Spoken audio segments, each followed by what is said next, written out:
So, Akon is 89 days from now. Or probably 87 by the time this video's out. Well, I better get to work on my cosplays then. So what's going on, guys? Silver here, and I'm back with another new Animondays with Silver. Now, this time, I remember a couple days ago, I've learned that the Japanese band Flow, probably one of my favorite Japanese bands ever, I even got their autograph, twice, but enough showing off from that. But Flow is going to be performing for a live Naruto Stage play, and I took a deeper look into the Naruto Stage play that's being played in Japan. That's going to be played in Japan soon, and it looks very well done. It looks like it's going to be very well done, based on the makeup and the looks of the characters. I'll show some screenshots right now to show you what they look like.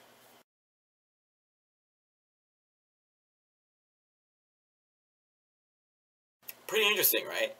And I have the dates right here, in case if you're ever any of these areas.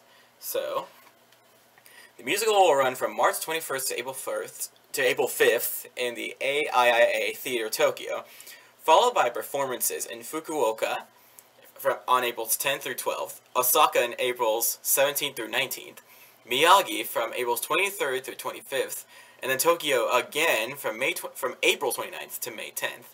Dates for overseas shows were also revealed. The musical opens in Macau's Venetian Theater. I'm sorry, if I'm pronouncing these names wrong, I am terribly sorry. Theater from May 22nd to the 24th, and Malaysia's Malaysia International Exhibition and Convention Center from May 30th through 31st. Oh, it's my birthday weekend. And in Singapore's Resort World Theater from June 6th to 7th. Tickets are now on sale at Lawson Ticket E+, Ticketpia, and other Play Guide venues. The musical is a part of an ongoing Naruto Shinjidai Kalmaku project. Naruto's New Era opening or known in America in English-wise as Naruto's New Era opening project that continues after the ending of the original manga in November. Okay, so this is basically what happens after the events of Naruto, basically, in the manga. Actually, this could be potential spoilers, but I'm not gonna spoil anything for you if you haven't caught up with Shippuden or not even the manga. So I'm gonna keep it spoiler free for all of you. Or any of the following areas which I mentioned within those dates, be sure to take a look at them. I'm pretty sure it might be worth it. I'd say it'd probably be worth it.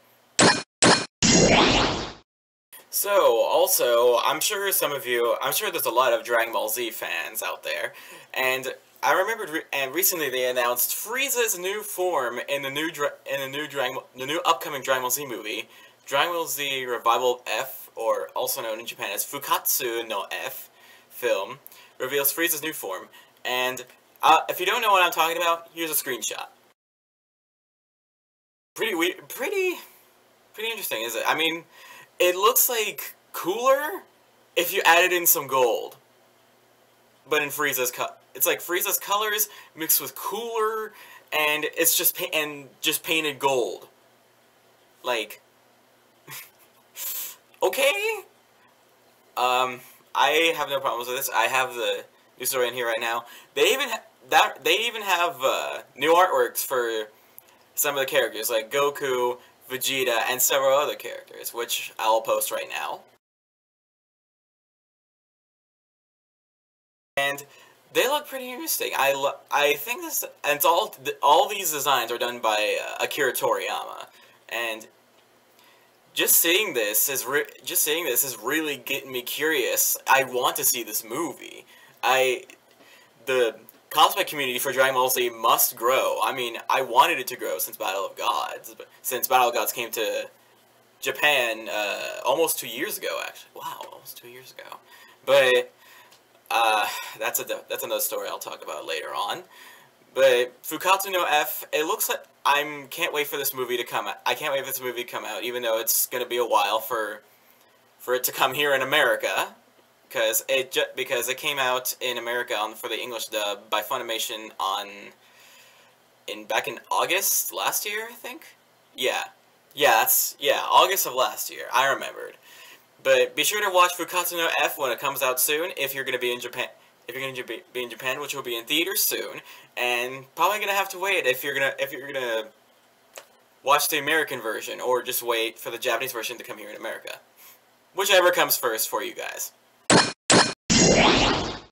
So not a lot of people really watch the Pokemon anime anymore. I mean, I stopped, I think, after Hoenn, but I decided to pick up... And no, it was until Sinnoh, because Brock was still... Because I remember... Because someone told me that Brock was still there, and I was like, okay. But I stopped after Sinnoh, I believe. So I just watched Sinnoh because for the hell of it. But, recently, for those of you who watch the anime now, I'm still trying to get used to it. But for those of you I've been watching the films, and the newest film, is the 2015 Pokemon film, which reveals Hoopa and other past legendaries, including Arceus and Giratina. It even shows Primal Groudon and Primal Kyogre, and just seeing all this stuff, I'll put the source and the trailer that comes with the trailer in the description below for you guys to check out. But just seeing this is just skeptical to me, because like all these legendaries in one. Okay, I mean, it's probably because of if you've been playing Pokemon Omega Ruby Alpha Sapphire, it probably maybe because of those rings where you encounter legendaries. Spoiler alert for those of you who don't play ORAS, I'm sorry. Anyway, for those of you interested, I'm kind of interested about this myself, just to get a little bit of curiosity about this, because it looks like pretty interesting, just from seeing the trailer and just all this stuff. I mean, I don't really care about normally I don't really care about the new anime stuff, but this actually looks pretty interesting, and according to this source, this is from Anime News Network, so thank you, so credit goes to Anime News Network for the news story. Dialga, Lugia, Black Rayquaza, and other legendary Pokemon participating in the film. And, of course, it reveals Hoopa. And there's all these legendaries. There's Arceus, there's Dialga, a Mega Shiny Rayquaza, Giratina, Lugia, Palkia, Primal Ground, Primal Kyogre, Kyurem. Are we just gonna see, like, a bunch of these legendaries all in one place or something? All together or something, like from past films? The thing is, though, do some of those past legendaries still have telepathy, like the previous films did? Who knows? Maybe so, maybe not. Maybe it's just the Hoopa that has telepathy. But anyway, this film will open in Japanese theaters on July 18th. And I bet it'll come to America sometime later this year, sometime late this year. That's my close bet. So recently, if you remember the last episode where I talked about fan films, there's another one that's been made recently, which revolves around The Legend of Zelda. And based on the trailer, from what you'll see in the description below, or if you guys already seen it already, it's based off of from Ocarina of Time, I believe, where it will be basically reenactments of the battle between Link versus Ganondorf. And I did like Ocarina of Time. I even played the remake on the 3DS, and it's beautiful. But now, like, it's just a short film right now. It looks very well done. The actors and actresses in the game, sorry, not game, in just a live action teaser. All they released was just a teaser, and it's just labeled The Zelda Project, which, here are some screenshots for you right now. Pretty interesting, right? I mean, just by those teasers and pictures alone, this looks like it'll be beautifully made. I guarantee this will be beautifully made.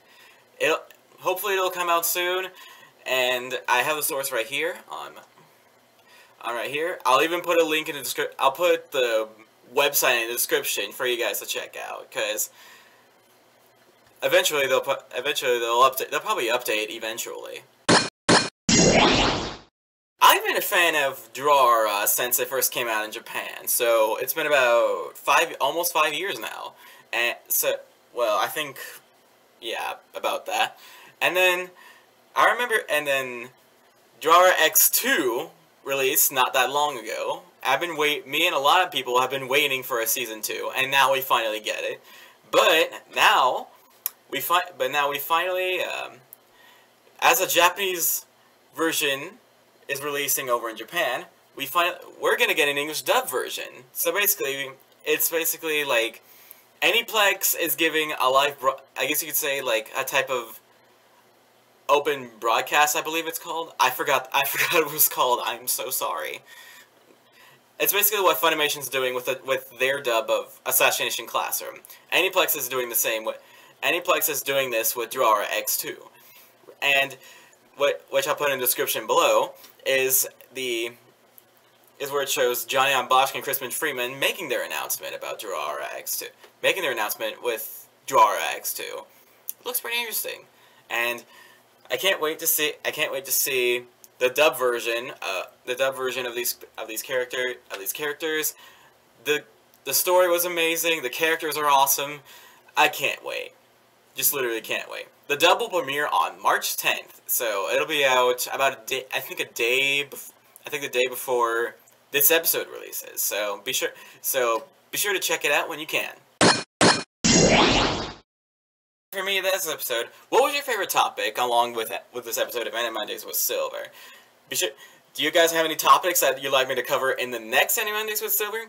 Be sure to leave a comment below, or you can tweet me at Shadarkness. Be sure, if you guys support this, please click like on this video to show support to the series, so that way I'll continue on with the series. And if you like what you see on this channel, or videos in general, be sure to subscribe to the channel for more future videos like Animondays with Silver, CMVs, etc. And I'll see you guys next time. Complete!